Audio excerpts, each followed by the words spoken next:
ఇప్పుడు మనం ఉల్లి కారం తయారు చేసుకుందాము. అంటే ఉల్లిపాయతో కారం పొడి చాలా చాలా చాలా టేస్టీగా ఉంటుంది. ఒక్కసారి ప్రిపేర్ చేసుకుంటే 15 to 20 డేస్ వరకు తినొచ్చు. వేడివేడి అన్నంలో కలుపుకొని తింటుంటే మాత్రం ఇంకా మళ్ళీ తినాలనిపిస్తుంది. Hello friends, welcome to Hyderabadi రుచులు.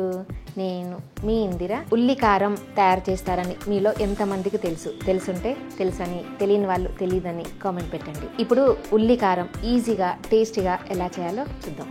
దీనికోసం నేను 3 పెద్ద సైజు ఉల్లిపాయలు తీసుకున్నాను. వీటిని ఇలా సన్నగా పొడవుగా కట్ చేసుకోవాలి. మనం 15 డేస్ వరకు వాడుకోవాలి కదా, అందుకని వీటిని డీప్ ఫ్రై చేసుకోవాలి. అంటే దీంట్లో తడిదనం పోయే వరకు ఫ్రై చేసుకోవాలి. ఇప్పుడు స్టవ్ ఆన్ చేసుకుందాము. ఆయిల్ పోసుకోవాలి. మనం ఉల్లిపాయలని డీప్ ఫ్రై చేసుకుంటున్నాము, అందుకని కొంచెం ఎక్కువ ఆయిలే పోసుకోవాలి. ఆయిల్ వేడెక్కింది కదా, ఇప్పుడు ఉల్లిపాయలు వేసుకోవాలి. ఈ ఉల్లిపాయల్ని హై ఫ్లేమ్లోనే పెట్టుకొని వేయించుకోవాలి. బ్రౌన్ కలర్ వచ్చే వరకు ఫ్రై చేసుకోవాలి. మనం మామూలుగా బిర్యానీలోకి వేసుకుంటాం కదా, అలా బ్రౌన్ ఆనియన్స్ ఎలా చేసుకుంటామో అలాగా మధ్యలో తిప్పుకుంటూ ఫ్రై చేసుకోవాలి. అస్సలు మాడిపోనివ్వద్దు. హాస్టల్స్లో ఉండే వాళ్ళు కానీ, వర్కింగ్ ఉమెన్ కానీ ఇలా చేసి పెట్టుకుంటే మీకు బాగా యూజ్ అవుతుంది. ఇదిగోండి కొంచెం బ్రౌన్ కలర్లోకి వస్తున్నాయి. వీటిని ఇంకా కొంచెం బ్రౌన్ కలర్ వచ్చే వరకు వేయించుకోవాలి. మనం తీసిన తర్వాత ఇంకా కొంచెం కలర్ ఎక్కువ వచ్చేస్తాయి ఉల్లిపాయలు. ఇదిగోండి ఈ కలర్ వచ్చాయి కదా, మంచి బ్రౌన్ కలర్ వచ్చేసి చూసారా. ఇప్పుడు ఆయిల్లోంచి తీసేసుకుందాం.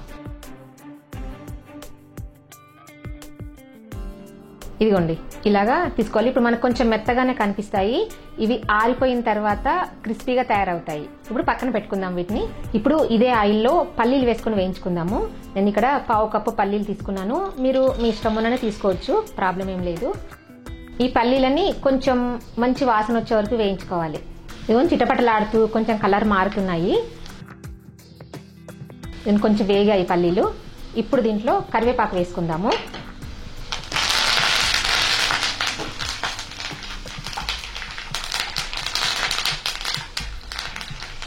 స్టవ్ ఆఫ్ చేసుకోవాలి, ఎందుకంటే నిలువ ఉండాలి కదా. ఈ కరివేపాకులో కొంచెం తడిదనం పోయే వరకు వేయించుకోవాలి. కరివేపాకు కూడా క్రిస్పీగా తయారైంది చూడండి.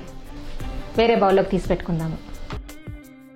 ఒక మిక్సీ జార్ తీసుకుని దాంట్లో వెల్లుల్లిపాయలు వేసుకోవాలి. నేను ఒక్క ఎల్లిగడ్డని ఇలా తొక్క తీసి పెట్టుకున్నాను. వెల్లుల్లిపాయలు ఎంత ఎక్కువ వేసుకుంటే అంత బాగుంటుంది. 1 టీ స్పూన్ జీలకర్ర, 2 టీ స్పూన్స్ ధనియాలు వేసుకోవాలి. ఈ ధనియాలు కొంచెం వేయించుకున్న ధనియాలు. దీంట్లో నేను ఒక 3 స్పూన్స్ కారం పొడి వేసుకుంటున్నాను. 2 స్పూన్స్ సాల్ట్. మనం కావాలనుకుంటే మనం ఉల్లిపాయల్లో కలిపేటప్పుడు కూడా టేస్ట్ చూసుకొని వేసుకోవచ్చు. దీన్ని కొంచెం కచ్చా పక్కగా గ్రైండ్ చేసుకుంటే సరిపోతుంది. ఇదిగోండి ఇలాగా దంచి పెట్టుకోవాలి. మీకు ఒకవేళ ధనియాలు నోటికి తగులుతున్నాయి అని అనిపిస్తే ధనియాల పొడి కూడా వేసుకోవచ్చు. లేదు అంటే ధనియాలని జీలకర్రని ఫస్ట్ పొడి చేసుకొని ఆ తర్వాత వెల్లుల్లిపాయలు, ఉప్పు, కారం కూడా వేసుకోవచ్చు. ఇప్పుడు మనం ఆనియన్స్ ని ఫ్రై చేసుకున్నాం కదా, ఇగో చూడండి కరకరలాడుతూ ఎంత బాగున్నాయో. వీటిని కొంచెం పొడి చేసుకోవాలి, అంటే కొంచెం నలుపుకోవాలి. ఇలా చేత్తో నలుపుకుంటే సరిపోతుంది. మరి పొడి ఏం చేయక్కర్లేదు. మీరు మరి పొడి కావాలి అనుకుంటే మిక్సీలో వేసుకొని కూడా పొడి చేసుకోవచ్చు. ఇప్పుడు వీటన్నింటిని ఒక బౌల్లో వేసుకుందాము. ఒక బౌల్ తీసుకుని దాంట్లో ఈ ఉల్లిపాయలు వేసుకోవాలి. ఇప్పుడు మనం కారం చేసుకున్నాం కదా, గ్రైండ్ చేసుకున్నాం కదా, ఆ కారం కూడా ఉల్లిపాయలో వేసుకొని కలుపుకోవాలి.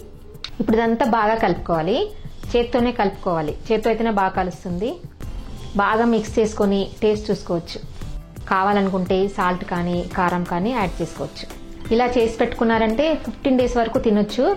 చాలా బాగుంటుంది. వేడివేడి అన్నంలో కలుపుకొని తింటే ఇంకా చాలా టేస్టీగా ఉంటుంది. బాగా మిక్స్ అయిపోయింది కదా. ఇప్పుడు దీంట్లో మనం వేయించి పెట్టుకున్న పల్లీలు, కరివేపాకు వేసుకొని కలుపుకోవాలి. అంతే, చూసారా టేస్టీగా ఉల్లిపాయ కారం పొడి రెడీ అయిపోయింది. వేడివేడి ఇడ్లీలో కానీ దోశ పైన కానీ చల్లుకొని తినండి, చాలా బాగుంటుంది.